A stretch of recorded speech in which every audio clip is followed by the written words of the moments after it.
Good morning, good afternoon, or good evening, everyone. I hope you're all having a great day so far. Today I want to do a video on a company called GrowGeneration Corporation, ticker symbol GRWG. For several months now, I've been wanting to add an MJ stock to my portfolio, and I think I found the one, and I'm going to tell you all about it in this video. Now, before I get to the video, I just want to take a moment and say thank you to everyone who has already subscribed to my channel and for hitting the like button in previous videos. I really appreciate you doing that. If you're new to the channel, I like to find short-term and long-term trading and investing opportunities in typically lower-priced stocks. I like to look for undervalued, underappreciated stocks with high growth potential and talk about all other things finance-related as well. If that's something that interests you, please subscribe so you don't miss any future trading and investing ideas.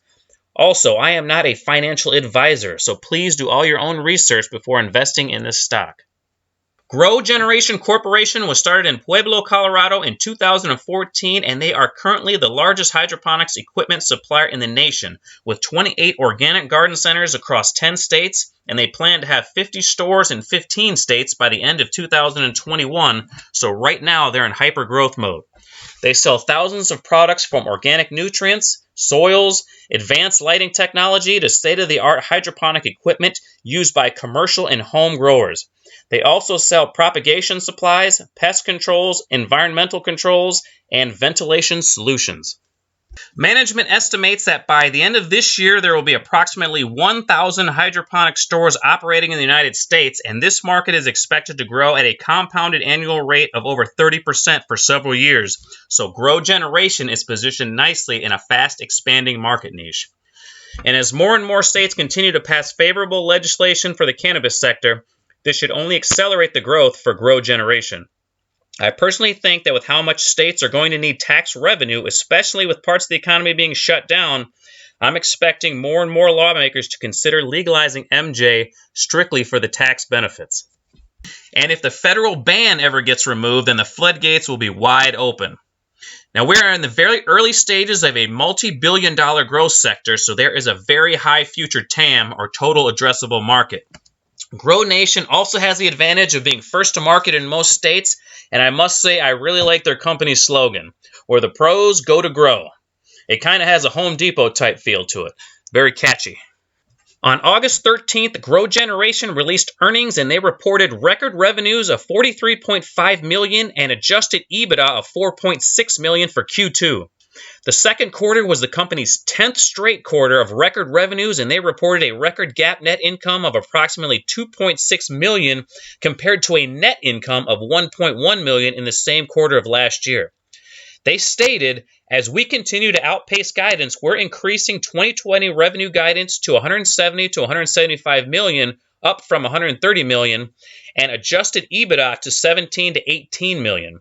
Revenue guidance for next year is $245 to $260 million, and adjusted EBITDA is $26 to $28 million, so growth is expected to be robust.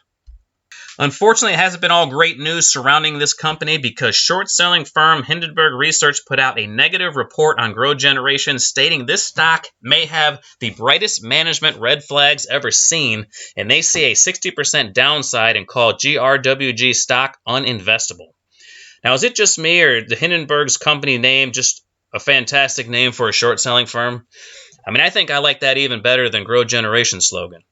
But anyway, Hindenburg Research also stated that GrowGeneration's management top executives have extensive ties to pump and dump schemes, organized crime, and other various acts of fraud. Now, I did a little digging after reading the report, and I didn't find that much, so I'm not super concerned about it, but it's something I'm definitely going to keep an eye on. But I'll link that report in the description if you're interested in reading it. GrowGeneration responded by calling the report false and said statements about certain officers and directors of the company were designed to provide a false impression to investors and to manipulate the market to benefit their own short positions. GrowGeneration intends to collaborate with law enforcement and regulators to ensure that any criminal activity is investigated and prosecuted. GrowGeneration will also be taking steps to ensure that the organization cease and desist from all illegal and otherwise wrongful activity. So that last sentence wasn't very reassuring. In fact, I took it as We know we've done some shady stuff in the past, but it's behind us and we won't do it again. So that worries me just a little bit. Okay, so here is the daily chart of GrowGeneration, and as I said before, when earnings came out a week ago, Wall Street really liked what they saw and bought up shares at a pretty fast pace, sending the stock up from the $8 range up to the low 20s in less than a week. And when you see high volume like this isn't small guys like me buying this up. This is institutional investors piling into the stock, and they're trying to build a position for a long-term hold. Now, my thoughts on why I want to be a long-term shareholder in this company in particular is because I know this industry is going to be growing at a good clip for the rest of the decade at least, but I don't know which companies are going to be the big winners in the MJ space. You know, we can look at Kronos as one of them that's been in this space, and they participated in the bubble that happened in 2019, but they've been selling off ever since. A lot of these companies are selling off because their financials aren't very good. But what you'll notice in a lot of these companies is they're starting to trend sideways. You know, if we look at another one like Aurora did pretty much the same thing. They topped out in 2018 actually, and have been tapering off ever since. But unfortunately, they did a reverse split, a reverse 1-for-12 split, and that's never good when they start diluting shareholders like that. Let's look at another one.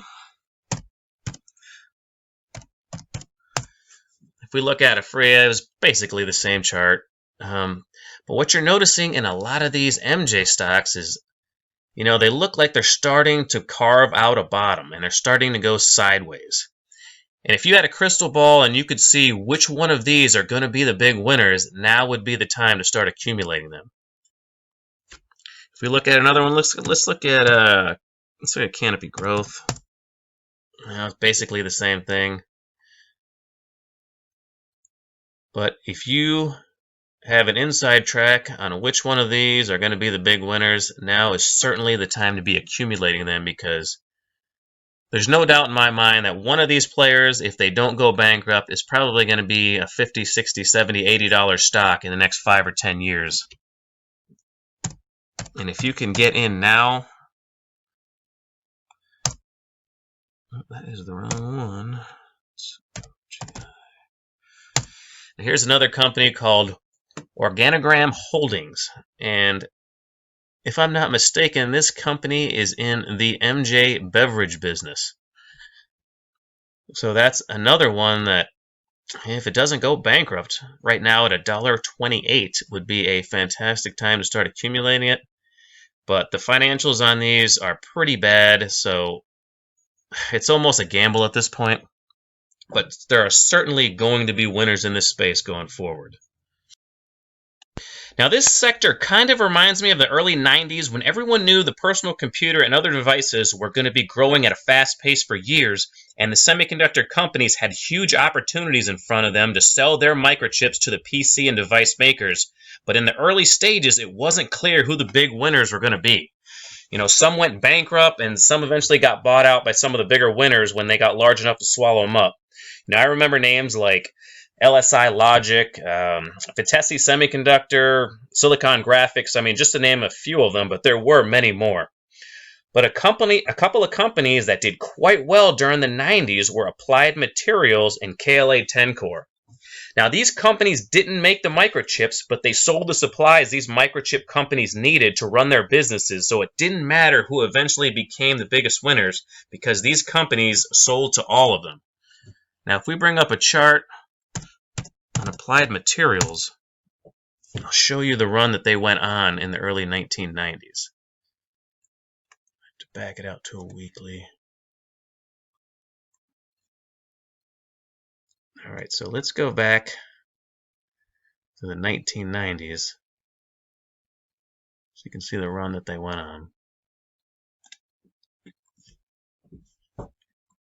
And this run, it looks kind of small right now, but when you look at this chart, you see all these little S's, and this is all the times it kept splitting. It kept going up, and it kept splitting, kept going up, and it kept splitting. There's a 2-for-1, there's another 2-for-1, there's another 2-for-1. Those 2-for-1 splits were very common in the 1990s. There's another 2-for-1. So if we were to take out splits, this stock was easily into the hundreds back then.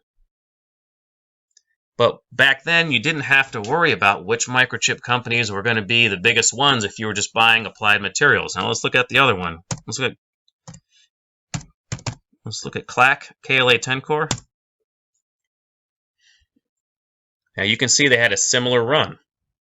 In the early 90s, you could have picked them up under $5 quite easily in the early 90s, and it just kept going up and going up. Here's a 2-for-1 split, and eventually topped out right around $90. But as you can see, you know, it's not a bad bet to buy the suppliers, so you don't have to worry about who's going to be the biggest winners on the other side. All right, everybody, that's why I like GrowGeneration as a nice play on this space.